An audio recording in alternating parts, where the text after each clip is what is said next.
Alright Geezer, hi, Morton here with another video. This one is an entry into a competition. So the competition is Infidelity, or Dave's channel. Dave is celebrating 1 year in the vinyl community, and part of his celebration, so to speak, is to ask us to do this video, this competition. So it's all about the love of London. The love of London is, I would argue, fairly big in the vinyl community. A lot of you blokes I've been watching going there for, various vinyl safaris, looking up most likely obscure, fantastic records bought at an exuberant price, and then going for pints, most likely poured by some Australian student or backpacker who never got out of London. I thought I'd read the tasks he set us there, Dave.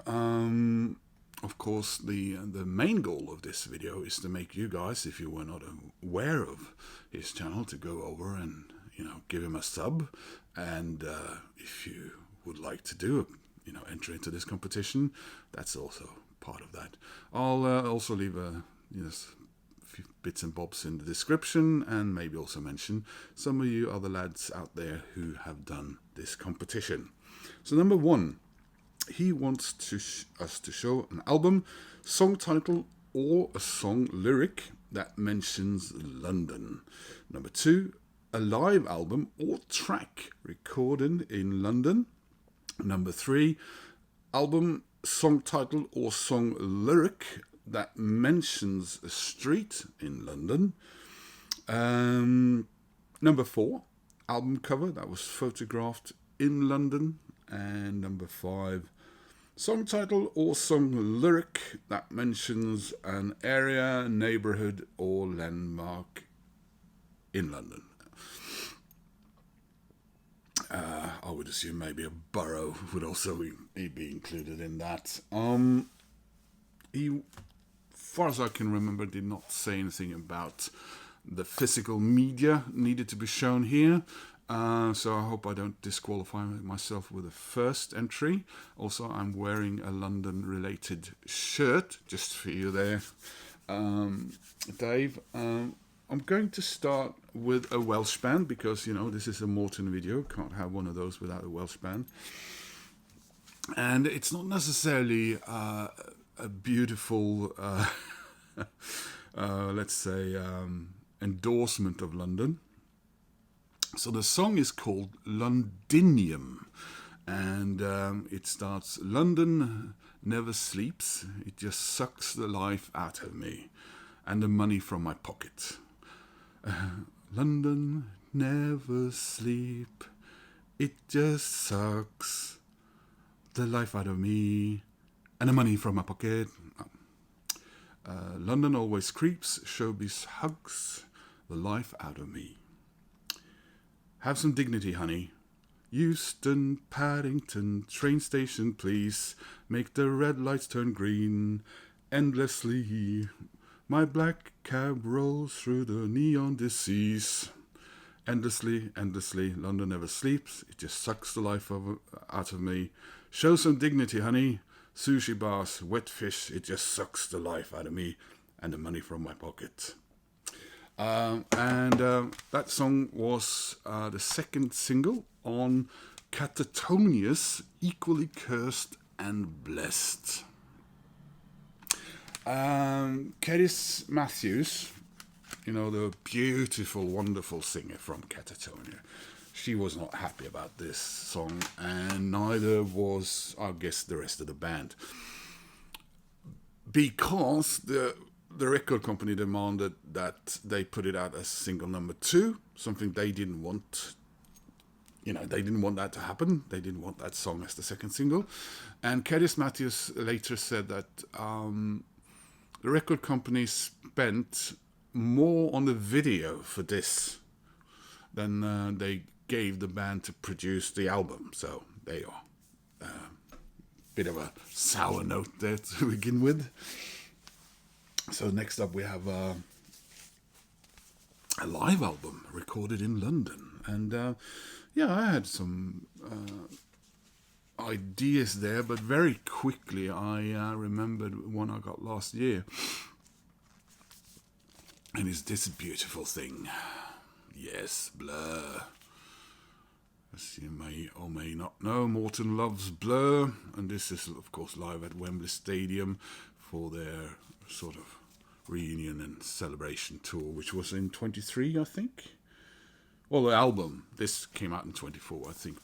There was a subsequent film about it and everything, and yeah, it's pretty great stuff. And I could have chosen, of course, Blur songs about London, about, you know, coming from the smaller areas around London and moving into London, and that experience, which is, you know, I suppose a recipe for several of the songs that would have been qualified for this competition. Next up, song title, Street in London, and the song is called Suicide on Downing Street. And it goes, "It was no personal defeat, that suicide on Downing Street. They found him burning in his car. He paid the price for what we are. A stroke of luck, a trick of fate. The life I build, the mess I make. Too young to retire, too old to live. This message and all he had to give. Derek Bainbridge did not die in vain, and I will sing his sad luck story. Desperation is a warning flame. Now we stand or fall with Derek Bainbridge, etc." Where's this from then? Well, it's from the self-titled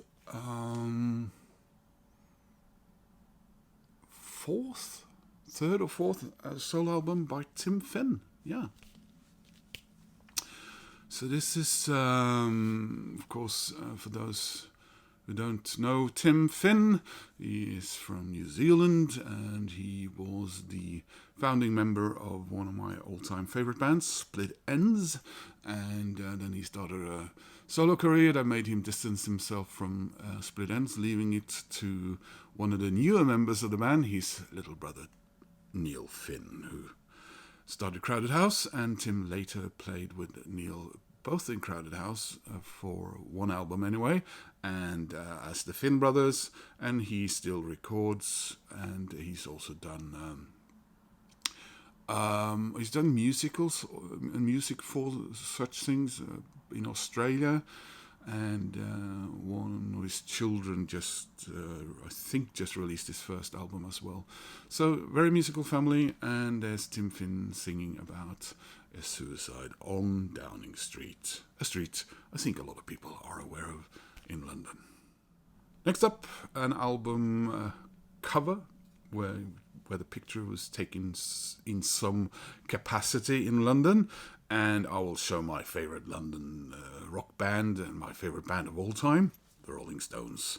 This is Between the Buttons, and it was funny. I was thinking about showing the Kinks in some way, because the Kinks lend you a lot of opportunities to talk about them in regards to this video, of course, because there's a lot of London going on in their songs. However, I don't have any Kinks on vinyl, and well, I do, but not from the period where it would have been important, the 1960s. So this album, I always thought of the Rolling Stones doing the Kinks, sort of. This is their most the Kinks moment. But yeah, wonderful cover, and it's taken on Primrose Hill, the band looking particularly cool. I'm always a big fan of Bill. Bill looks cool. I love the title being hidden in Charlie's buttons there. Charlie looking very aloof and cool and above it all as always. Mick looking like Mick. Keith with his sunglasses on there. But what's going on with Brian here? It's either a bit worse for wear or just everyone voting against him and saying, no, I look good in this photo, so you'll just have to deal with how you look, and that silly grin there. But yeah, I love this record, and there's a cartoon on the back by Charlie Watts. For the final one, a song that mentions a neighborhood, a street, and so on, and I was trying to shoehorn Iron Maiden into this, but a little bit of two minds whether Acacia Avenue is an actual street worth mentioning, or it's more of a sort of an ironic theme that goes through British culture. And also, when I found out there is an Acacia Avenue in London, it was such far west in some borough out there, which was probably incorporated into London after the war or something.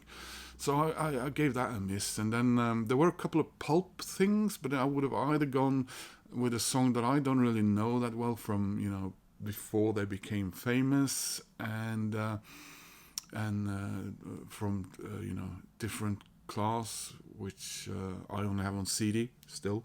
So then I thought I'd go with this one, but I don't have the debut album here. Well, I do on CD, but it's in Denmark. But then I remembered I was in Stockholm this summer, and I got this oddity from Simple Minds, Celebration. This is a rather odd fill in the gaps kind of compilation, which it mixes songs from the first album and then subsequent 2 albums, isn't it, or 3? Real to Real Cacophony and Sisters Feeling Cold and all that stuff. And I mean, it somehow it sort of works in a way to listen to it because you're familiar with it. But if you never heard Simple Minds before, this music jumps all over.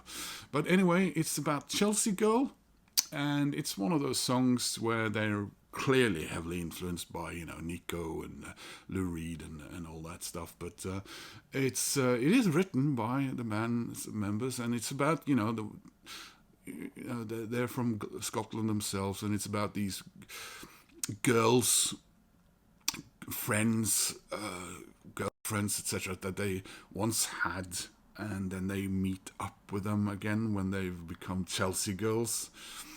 And I suppose in American terms it would be some girl from Nebraska who suddenly you meet her in Los Angeles and she's got a vocal fry and is like a valley girl or something like that, but maybe even worse. And before we start thinking about anything else, this was written 13 years before Jim Kerr met Patsy Kensit, so we'll just let that lie, all right? So anyway, guys, head on over to Dave's channel, make a video, and check out what else he said about this competition. And best of luck, everyone, and I hope he gets lots and lots and lots of new subscribers there. This was Morten doing a competition for Dave. Hope you enjoyed that, and I'll hope to see you soon in another video. And any views about these records and these songs, I would love to see them in the comments. Take care. Bye.